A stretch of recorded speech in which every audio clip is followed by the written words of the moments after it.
Gusto namin sila ipapasto sa ayan.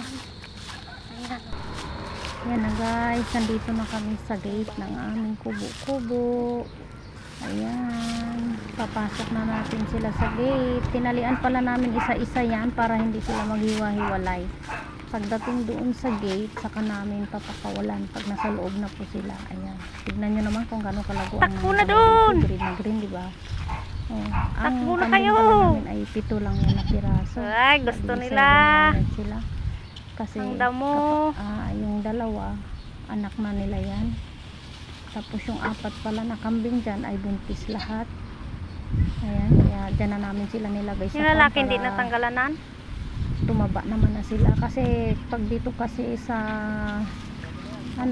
sa may baba, alas 11, alas 12 na namin sila ipapastol. Kaya Lagyan mo pala minsan to. uulan na, hindi pa sila busog. Ay, Diba? tuwang-tuwa Kaya yung mas kambing. maganda na doon. Binakuran pala namin yan paligid. Hindi nila dyan, alam para kung hindi saan sila makakalabas. pupunta. Ayan.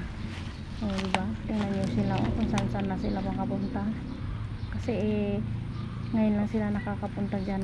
Iba naman kasi yung damo doon sa may katabi ng palayan at dito sa farm. Doon namin Dito kasi dyan. sa farm, ang damo dito, iba't ibang damo. Kaya ayan, Bilis lang nila pinipili tumawa muna dito. nila ngayon, unang araw nila pinipili muna nila ngayon ang mga damo kung anong kakainin nila.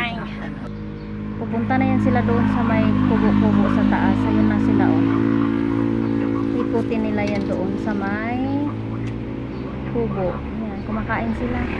Kung nasaan yung isa, nandun din siya. Sunod-sunuran sila. Ayan na. Diba? Sunod-sunuran sila kung saan yung isa.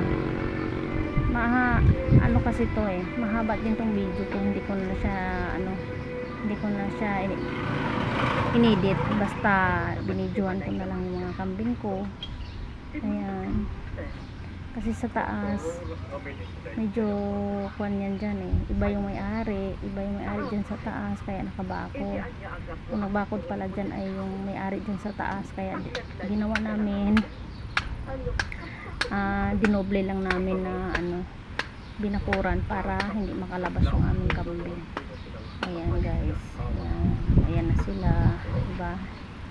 Saan sila, baba na naman yan sila. Ayan, thank you for watching.